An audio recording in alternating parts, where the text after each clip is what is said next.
Hello, my lovelies. Welcome to episode 2 of Twinterview. This week, things get pretty serious. I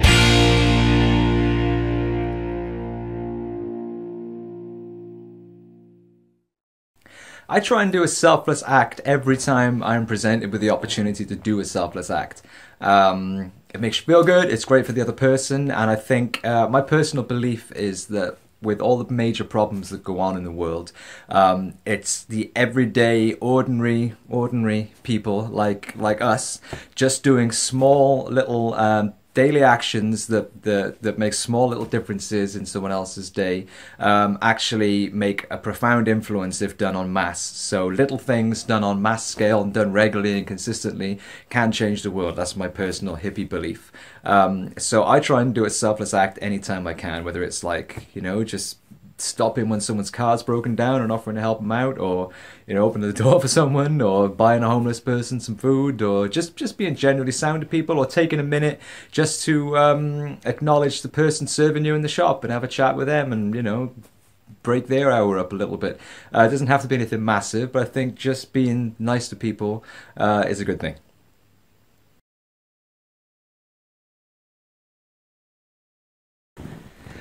Yeah, I support loads of charities. That connects with the last one of the last questions I answered.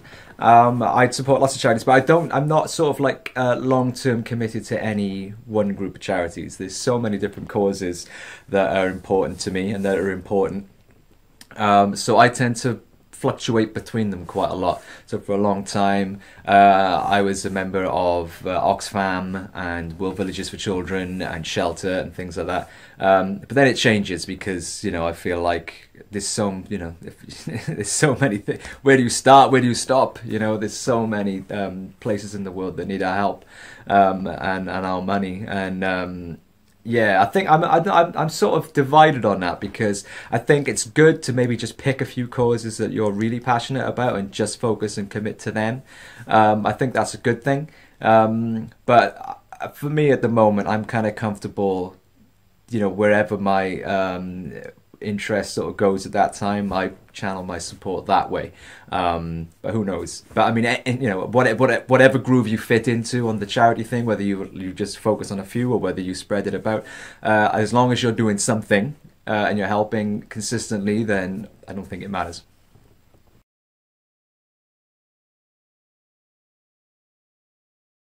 That is an awesome question. um, Yeah, I did think about this actually before I give my answer. I had a little thing. It's so hard because like there's so many amazing people, and you said like alive or dead. So I mean it just opens it up even more, doesn't it? So I was thinking about this. I got a good one, right? I want super intelligent people with a massive sort of enlightened frame of mind who are like sort of experts in their field and have their perspective on things. I think they would be the kind of people that I want at my party. Just super interested dudes, alive or dead, so I can go right back in time, right? I don't want any assholes at my party. There's lots of super intelligent people who are assholes, and I don't want them because it's a dinner party. Anybody that's super opinionated and going to piss my other guests off, I don't want them there.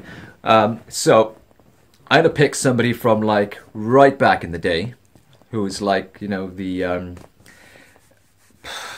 ambassador for enlightened thought and philosophy, the poster boy for it, I guess. I'm going to go with Socrates first. Not your first choice for a dinner party, I'm sure, Socrates, but he's from a totally different period in time, so he's going to have an interesting perspective. Super intelligent, and he's a philosopher. He's the philosopher.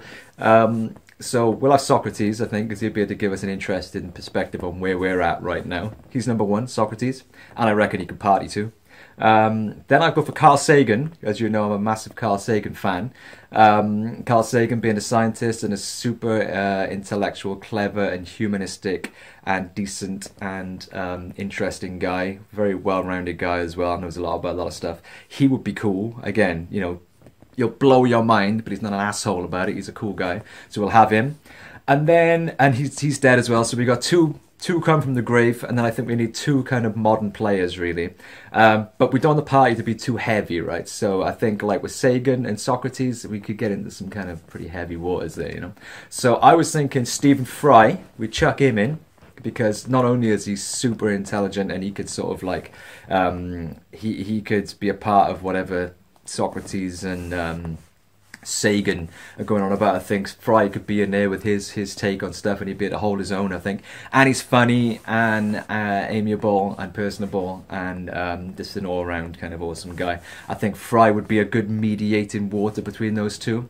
And then I was thinking of a wild card, because you know, although Fry is hilarious, I think we need someone who's experienced the polar opposite sort of lifestyle to, say, someone like Socrates. Someone a bit more sort of mainstream, who's scaled the mainstream kind of heights, the modern prescription for living. So, and we also need someone who's got a bit of, you know, pizzazz, who's going to bring a bit of fun to the party in case it gets a little bit, you know, a little bit stiff. So I was thinking, this is a wild card, I was thinking of chucking maybe Russell Brand in there, because he's super intelligent as well, very funny, and yeah, he's sort of from a different end of the experiential spectrum of someone like Socrates and Carl Sagan. So I think we'll have a good broad range there. There's no assholes, everyone's going to be nice and polite to each other, and we'll have a good laugh and a good time. And then maybe we'll go clubbing, who knows? But that would be my four.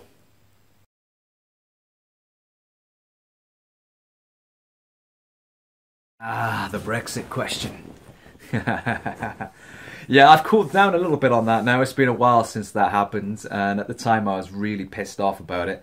I wanted to remain in Europe, not leave, and I honestly didn't think that we were gonna. I didn't think that the result of the vote was gonna be that way, and I was really surprised and disappointed. But I've cooled down a bit. I've kind of gotten used to the fact that some people are just fucking idiots, and kind of switched off to it. To be honest, Donald Trump's in, Theresa May's in, Farage is still alive, and Britain is leaving Europe. So, you know, you get desensitized to this stuff after a while. So yeah, I've cooled down a bit. I've kind of accepted the fact that it's happening. But no, I was very passionately against leaving Europe. I love Europe. I love Europeans. I love everything about it. I love the ease of travel, and being able to go between all these different countries and cultures easily. Just jump on a train and you can go to Spain, France, Italy, Germany, Amsterdam, wherever you want to go. But all that's going to change for us now. You know, we're going to be stuck on this little island, bitching and complaining amongst ourselves, and unable to move anywhere without a fucking permit. So that's our fault, though. It's our fault. It's doubly frustrating for me because I live in South Wales, which is one of the poorest parts in the UK, and most of our roads and hospitals and schools and other things, many other things, have been financed by the European Union, not by Westminster, because the government in London doesn't really care that much about Wales. We kind of just get forgotten about. So most of the important stuff that we benefit from has been paid for by the European Union. And what's really, really frustrating is that in some of the poorest parts in Wales, the places that benefit most from being part of Europe actually voted to leave, which just goes to show how fucking ridiculous people can be. So, you know, it's one of those things whereby it is what it is now. I'm gutted, obviously I'm disappointed. I made my feelings quite well known at the time. So, but there we go, you know, that's democracy for you. Sometimes the idiots get their way.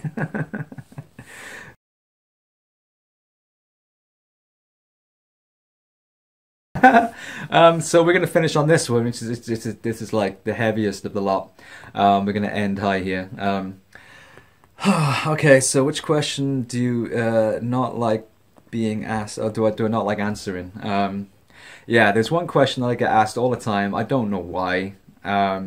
And I never answer it. I don't like answering it, and but I think because it's such a frequency of times that I get asked this, and it's obviously really important to some people. So I think it's about time we got to the bottom of this, and I answered this question once and for all. Okay, I'm gonna put this out there. People always ask me, "How old are you?" and I never answer. So I think for once, let's just put this to bed, and I'll tell you how old I am. And it's my birthday coming up as well in March. March the 15th is my birthday, so we're a few weeks away. Put it in your calendar. And on my next birthday, on March the 15th, I will be